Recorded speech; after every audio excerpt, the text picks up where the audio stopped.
What is consciousness? I mean, it feels like the most intimate, fundamental thing we possess, right? The Yeah, very essence of us. Yet, absolutely. defining it, well, that's remained one of humanity's greatest, most elusive challenges. It really has. And it's not just some abstract philosophical puzzle either. No, exactly.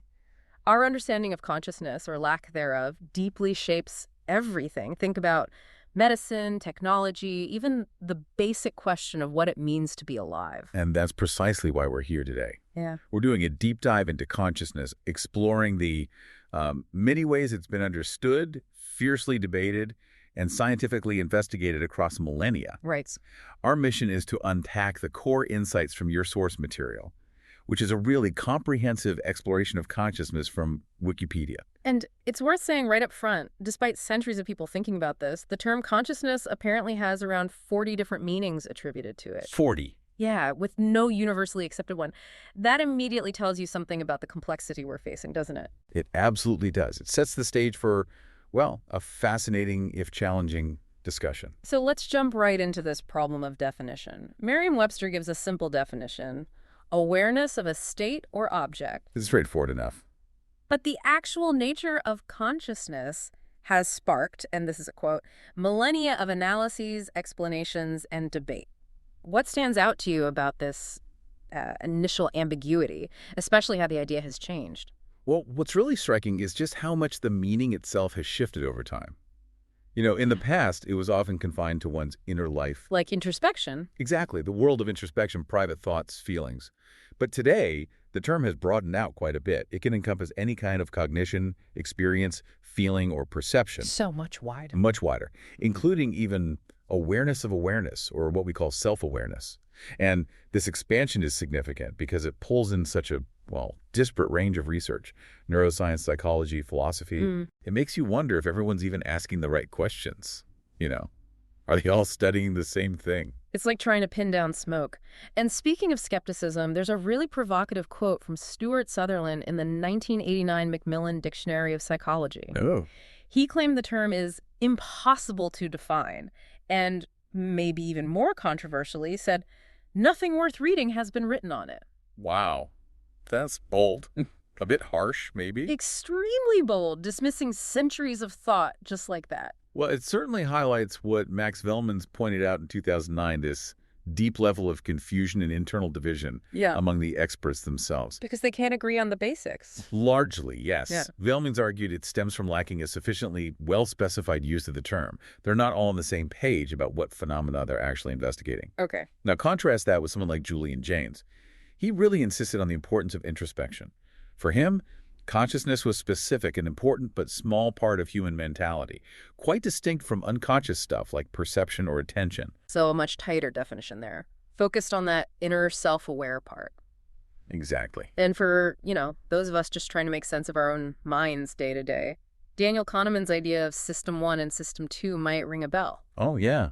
Very popular concept. He describes System 1 as those fast, automatic mental activities, the stuff that just happens, you cannot be turned off. Intuition, gut feelings. Right. And then System 2 is the slow, deliberate, effortful stuff, the kind often associated with the subjective experience of agency, choice, and concentration. The hard thinking. Yeah, you can probably identify with System 2 as your conscious, reasoning self, that feeling of actively thinking things through. Definitely, that sense of control. That initial ambiguity, the shifting definitions, it really sets the stage, doesn't it? It does. Which makes me wonder with the word itself, consciousness. Right. Where did it actually come from? It's fascinating to hear it goes back to the 17th century from the Latin conscious. Right, conscious. And it literally meant knowing with or having joint or common knowledge with another. Knowing with another, like sharing a secret. Exactly. That was one sense, sharing a secret. The etymology shows this social origin, which is interesting. How did it become about inner knowing then? Well, the source explains how the phrase conscious sibi evolved. That means knowing with oneself. Ah, okay. And that shifted to mean sharing knowledge with oneself about something. Yeah. Which gets much closer to our modern idea of self-awareness, doesn't it? It does. Even someone like René Descartes, writing in Latin, used the word conscientia in a way that sounds a bit like conscience or internal testimony, that inner knowing again. Okay, so here's where it really seems to crystallize for the modern concept. John Locke. His 1690 essay concerning human understanding. A hugely influential work. He actually defined consciousness as the perception of what passes in a man's own mind. And apparently, this definition became widely accepted. Yes, it really solidified that view of consciousness as this internal, self-referential thing, like a mental radar checking your own thoughts. Okay, so we have Locke's definition. Then what happened? Well, that idea of the inner world got powerfully shaped by some 19th century metaphors. Really interesting stuff. Metaphors like what? Like the new field of geology, discovering layers beneath the Earth's surface. That inspired the idea of the mind having hidden layers. Leading to Freud and the unconscious? Precisely. The Freudian goal became exposing the unconscious layer. And then, famously, we get William James and his stream of consciousness. Still use that phrase today. We do. And it perfectly captured that sense of continuity, the ever-changing flow of thought, rather than it being, a static thing. But then things shifted again. You mentioned the definition broadened later on. Right. By the 1960s or so, consciousness started to expand. It wasn't just about that private inner world of introspection anymore. It became more about general awareness. Which sounds simpler, but maybe isn't. Exactly. While it seems more inclusive, it ironically made the term even harder to define precisely. It lost some of that specific focus on the internal introspective realm. So yeah, that elusive definition just got even more elusive. Okay, so given all that history and shifting meaning, it makes sense that philosophers would try to step in and bring some clarity. They certainly try. What's striking here is how they attempt to make these really technical distinctions within the concept of consciousness itself. Exactly. And one of the most crucial distinctions came from Ned Block. He talked about P consciousness and A consciousness. P and A. Okay, what's the difference? So key consciousness is phenomenal consciousness. Think of it as raw experience. Raw experience? Yeah, the immediate, unfiltered quality of sensations. Moving, colored forms, sounds, sensations, emotions, and feelings. The what it's like aspect. And these exist independently of what you do with them. Philosophers often call these qualia. Qualia, right, like the redness of red or the feeling of pain. Exactly. Now, A consciousness is access consciousness.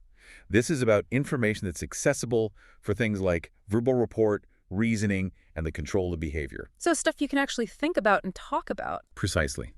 It's about what your cognitive system can get hold of and use, rather than just the raw feeling itself. Okay, that distinction seems really important. And it leads directly to what David Chalmers famously termed the hard problem of consciousness, doesn't it? It absolutely does. The ultimate mystery, perhaps.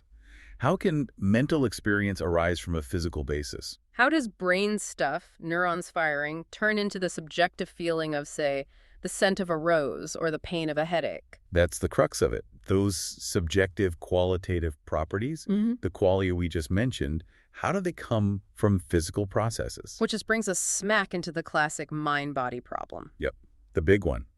How do mental processes, like consciousness, relate to physical processes, like events happening in the brain? Descartes had his idea, dualism. Right, Descartes' original dualism. Yeah. He proposed the mind was immaterial, the body material, and they interacted. Famously, he suggested the pineal gland was the meeting point. An idea that got kind of ridiculed later. Widely challenged, yes, especially as science advanced. Broadly speaking, the proposed solutions fall into two camps. Dualist views, keeping mind and matter distinct, or monist views, where there's ultimately only one kind of stuff. And within monism, physicalism is really now the dominant position among contemporary philosophers of mind. Physicalism meaning the mind is basically physical, arising from the brain. Essentially, yes. Yeah. But mental states are ultimately physical states. Okay. What about those thought experiments, like philosophical zombies? P zombies. Yeah. Yeah. Entities that look and act exactly like humans, physically indistinguishable, but supposedly have no inner experience, no consciousness. It's a real brain bender, as you said, because it connects directly to the problem of other minds. How do we know anyone else is conscious? Exactly. If we only ever observe behavior, how can we be sure others have subjective experience? Maybe you're the only conscious one here. A slightly terrifying thought. It is. And this line of thinking can even extend into more speculative areas like quantum mind theories. Quantum mechanics and consciousness. How does that work? Well, one well-known, though controversial idea is orchestrated objective reduction, or ORCH-OR, proposed by Roger Penrose and Stuart Hamrock. Okay. It's pretty radical. It suggests consciousness might not just emerge from classical neuron activity, but from quantum effects happening inside tiny structures within brain cells called microtubules. So consciousness as a quantum phenomenon. That's the idea, defying classical physics. But, and this is a big but, it's crucial to note that many scientists and philosophers consider the arguments for an important role of quantum phenomena to be unconvincing. Not mainstream, then. Definitely not mainstream. Empirical evidence even suggests it's highly implausible. It remains very much on the fringes. Okay.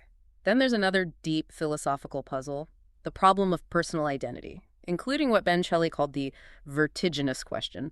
Why am I me and not someone else? Yeah, that one can really make your head spin. Yeah. Why this particular consciousness associated with this particular body? It's led to some pretty wild ideas, hasn't it? Like Daniel Kolak's open individualism. Right. The idea that all consciousness is in reality a single being, an individual personal identity in reality, does not exist at all. Whoa, so we're all just facets of one universal consciousness. That's the gist of it, a radical departure from our usual sense of self. And of course, there are echoes here of concepts like the Buddhist idea of anatta, the doctrine of no self, where the individual self is seen as an illusion. It really forces you to question that fundamental feeling of being a unique, separate you, doesn't it? Absolutely. These philosophical questions cut right to the core of our perceived reality. So philosophy raises these incredibly deep, maybe unanswerable questions. But for decades, science kind of steered clear of consciousness, right? It did, largely. Avoided by the majority of mainstream scientists, as the source says, mostly because it's so subjective, so hard to measure objectively. Did that change? Significantly, yes. What's really fascinating is how science started to approach this seemingly unquantifiable thing, moving from pure speculation towards actual empirical investigation. How do you even start to measure an inner feeling? Well, consciousness studies really emerged as a field in the 1980s. A primary method, maybe the most basic, is still verbal report. Just asking people what they're experiencing? Essentially, yes. Think about experiments with illusions, like the Necker cube, that line drawing of a cube that seems to flip perspective. You ask people to report when it flips for them. Okay, makes sense. And while verbal report is often seen as a gold standard in some ways, it obviously has limits. Like what? Well, it doesn't work for beings that can't talk, infants, animals. Mm-hmm. And maybe, hypothetically, it wouldn't work for those philosophical zombies either, if they existed. Right, they could just say they're conscious. So how do scientists get around the language barrier, especially with animals? One classic approach is the mirror test, developed by Gordon Gallup back in the 1970s. Ah, the one with the mark on the forehead. That's the one. It assesses self-awareness by seeing if an animal recognizes the reflection as itself, often tested by putting a mark somewhere they can only see in the mirror, and seeing if they touch the mark on their own body. And who passes this test? I know humans do after a certain age, and apes. Humans older than about 18 months, yes, and great apes. But the list is surprisingly diverse. Bottlenose dolphins, orcas, pigeons, European magpies, and elephants have all reportedly passed variations of the test. Pigeons and magpies. That's amazing. And elephants, dolphins, suggests a certain level of self-concept in very different brains. It does, pointing towards potentially shared capacities for self-awareness, even without language like ours. Okay, so behavioral tests like the mirror test give us clues. What about looking directly at the brain? That's the other major scientific thrust, the search for the neural correlates of consciousness, or NCCs. Finding the brain activity that goes along with conscious experience. Exactly. Using tools like EEG, which measures electrical activity, and fMRI, which tracks blood flow as an indicator of activity, scientists try to find specific patterns in the brain that reliably predict whether someone is consciously aware of something or not. And what have they found? Is it just one spot in the brain? It seems not. Early ideas focused on primary sensory areas like the visual cortex for seeing. But it turns out activity, there isn't enough for conscious experience on its own. So it's more complex. Yes. Evidence points more towards higher brain areas, particularly regions in the prefrontal cortex, being crucial. And interestingly, it seems that top-down neural activity. Meaning signals coming from higher areas down to lower ones. Right. That kind of feedback or processing activity seems more predictive of consciousness than just the bottom-up flow of raw sensory information coming into the brain. That feels important. It suggests consciousness isn't just about receiving information, but maybe about integrating it, processing it somehow. That's a key idea. And there are some specific findings that fit with this. For instance, the idea that certain rhythmic patterns of brain activity called gamma band oscillations might be involved. Gamma waves. Yeah, around 40 cycles per second. The theory is they might help bind information from different brain areas together into a single unified conscious experience, like synchronizing different parts of the brain. Binding, like putting sights and sounds together into one perception. Something like that. Think of it maybe like different instruments in an orchestra playing together in time to create a complex chord. Okay. Any other specific measures? Well, there's something called the Perturbational Complexity Index, or PCI, developed fairly recently in 2013. Perturbational complexity Uh, sounds complicated. The idea is fairly clever, though. They use magnetic pulses, TMS, to briefly stimulate a part of the brain and then measure the electrical echoes, the ripples of activity that spread using EEG. Okay. And what does that tell you? The complexity and spread of that electrical response seem to correlate with the level of consciousness. In states like deep sleep or anesthesia, the response is very simple and localized. In wakefulness, it's much more complex and widespread. So it gives a kind of quantitative score for consciousness. Exactly. A numerical index based on the brain's capacity for complex interactions. And then, of course, there's the truly extraordinary case of Krista and Tatiana Hogan. The conjoined twins. Yes, the twins born joined at the head with a unique connection, a sort of thalamic bridge, connecting parts of their brains involved in sensory processing. And what's the significance of that for consciousness? It's been argued quite compellingly that their situation might provide proof of concept for how experiences in general could be shared between brains.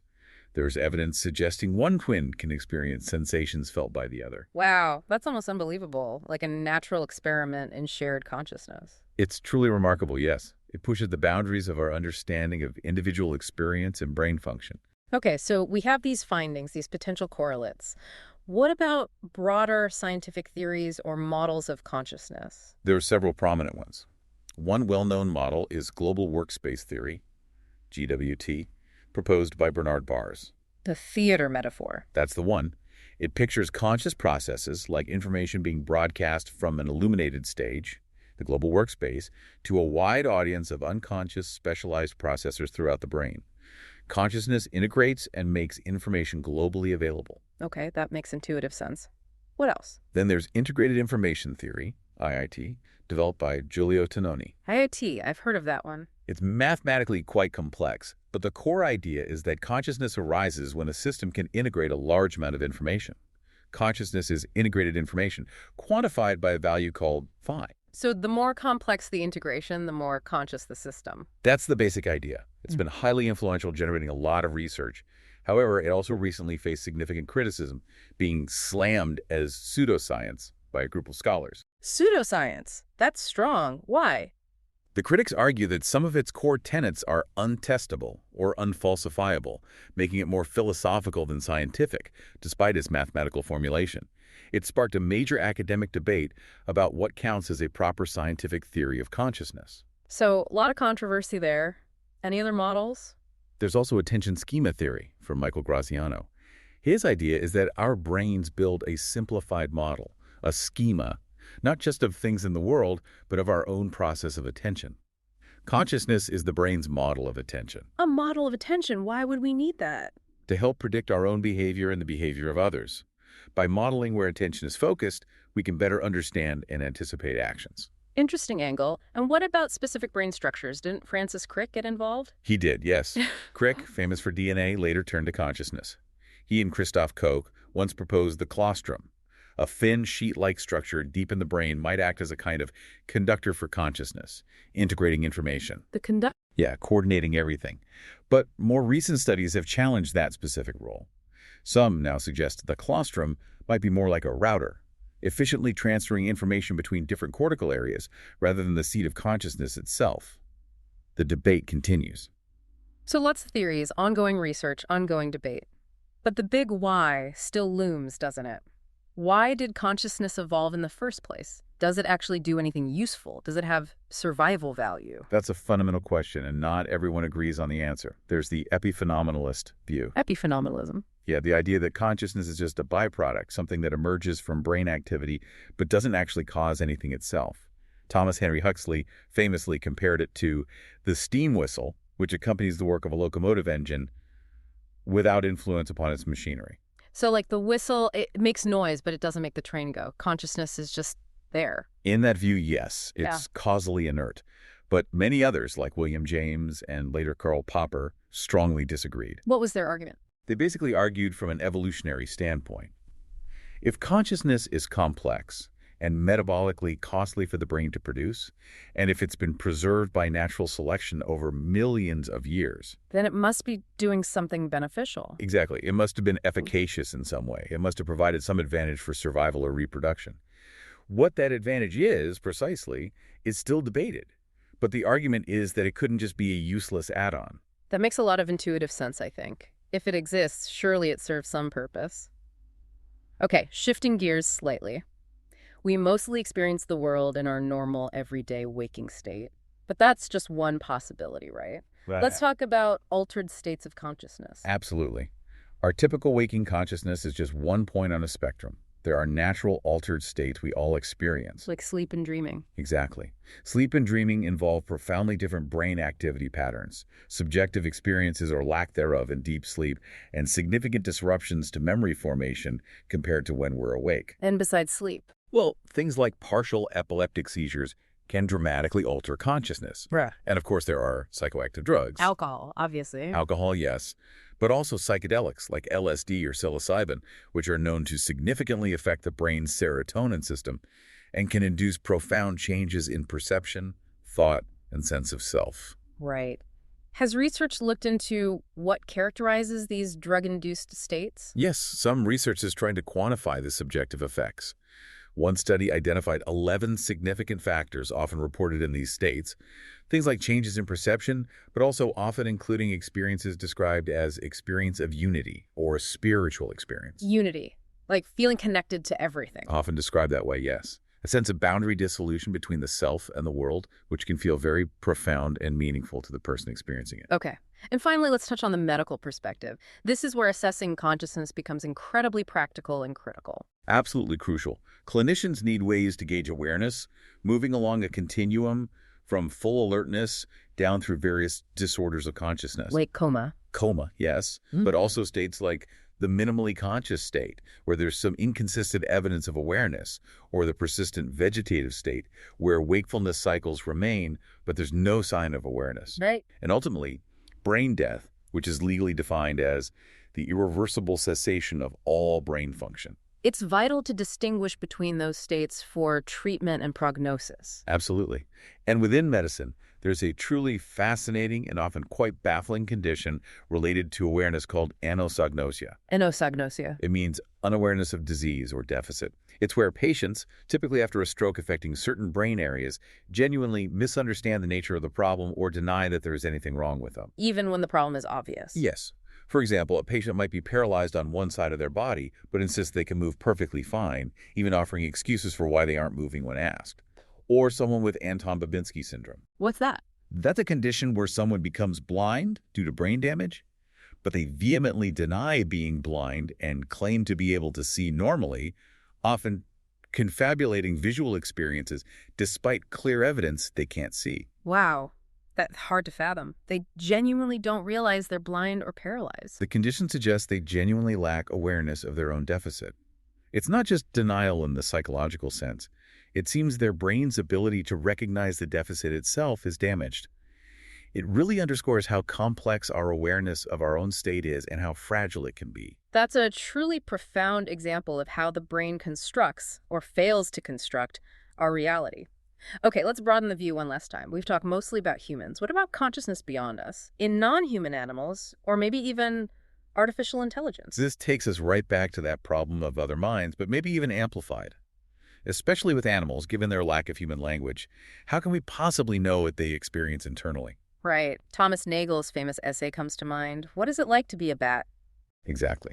Nagel's point was that even if we knew everything about a bat's sonar and brain, we could never truly put ourselves into the mind of the animal and experience its world in the way it does itself. Subjectivity is inherently private. A powerful philosophical barrier. Yet science seems to be moving forward, doesn't it? You mentioned the Cambridge Declaration on Consciousness back in 2012. Yes, that was a significant moment. A group of prominent neuroscientists, cognitive scientists, including Stephen Hawking, signed a declaration during a conference. What did it say? One quote captures it. It's obvious to everyone in this room that animals have consciousness, but it is not obvious to the rest of the world. The Declaration itself formally affirmed that the evidence indicates all mammals and birds and other creatures, including octopuses, possess the necessary neural substrates of consciousness and the capacity for intentional behaviors. So a strong scientific consensus emerging, saying the lights are likely on, so to speak, in many other creatures. That's the direction things have moved, yes. Yeah. Shifting the debate from if animals are conscious to how they experience the world, given their different bodies and brains. Okay. So animals likely have some form of consciousness. What about machines? Artificial intelligence? The million-dollar question, maybe trillion-dollar soon. The idea of conscious artifacts goes way back to ancient myths, but the modern debate really got traction with computing. Ada Lovelace had doubts early on, right, about Charles Babbage's machine. She did, back in the 19th century. Regarding his analytical engine, she famously wrote, "It can do whatever we know how to order it to perform. It can follow analysis, but it has no power of anticipating any analytical relations or truths." Basically saying it could calculate, but not truly think or understand. That was her point. For her, true creativity, origination, inside hallmarks, perhaps, of consciousness were missing. It could only execute instructions. Then, about a century later, Alan Turing entered the picture with his famous Turing test. Right, in his 1950 paper, Turing proposed sidestepping the question, can machines think, which he saw as too ambiguous. Instead, he proposed the imitation game. Where a human interrogator tries to tell if they're talking to a human or a computer. Exactly. And Turing argued that if a computer could imitate a human well enough in conversation to consistently fool the interrogator, then the question of whether it thinks becomes meaningful or perhaps even irrelevant. The focus shifted to observable behavior capability. A very pragmatic approach, but it didn't convince everyone. Far from it. What's fascinating here is John Searle's direct challenge to the implications of the Turing test with his Chinese room argument. The Chinese room? Explain that one again. Searle imagined himself locked in a room. He doesn't understand Chinese at all, but he has a huge rule book that tells him exactly which Chinese symbols to output in response to Chinese symbols slid under the door. So he's just matching symbols based on rules. Precisely. Following syntax. To someone outside the room, passing messages in and out, it might seem like the person inside understands Chinese perfectly. They're giving meaningful answers. But Searle, inside the room, still doesn't understand a word of Chinese. He has no semantics, no meaning, no actual comprehension. And the analogy is? The analogy is that a computer passing the Turing test could be doing exactly the same thing, manipulating symbols according to rules, its program, without any genuine understanding or consciousness. It's a powerful argument against what Searle called strong AI. Strong AI being the claim that a sufficiently complex computer program isn't just simulating a mind, but actually is a mind, is conscious. Exactly. Searle argued the Chinese room shows that syntax alone isn't sufficient for semantics, and thus computation alone isn't sufficient for consciousness or understanding. So where does that leave us? Even if our most advanced AI can simulate human conversation brilliantly, perhaps perfectly, it might still lack genuine consciousness, genuine subjective experience. It raises incredibly serious questions as AI becomes more capable. What does intelligence even mean without consciousness? Yeah. How should we interact with or treat entities that might perfectly mimic thought, but perhaps lack any inner life? Huge questions for the future. Okay, wow.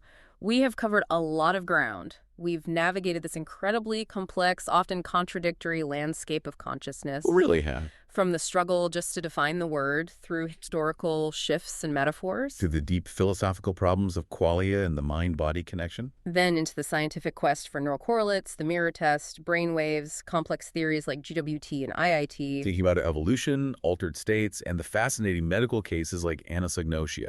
And finally, broadening out to animals and the profound questions surrounding artificial intelligence. It's clear there's no single, simple answer anywhere in sight. And maybe the more we learn, the more nuanced and, frankly, mind-bending the questions become. Absolutely. So, as a final thought for you, our listener, to maybe chew on, think about how this whole elusive concept of consciousness shapes your own life. If, as some of these scientific theories suggest, the influence consciousness actually has on our decision-making is not always straightforward. Right, if unconscious processes are playing a really significant role in the choices you make every day. What might that imply for your own sense of free will, for personal responsibility? It raises this really important question, doesn't it? If we don't fully understand what consciousness is, or even why it exists, how can we truly grasp the extent of its power, or maybe its limits, in shaping our reality, even just our own daily choices? Something to definitely ponder as you go about your day.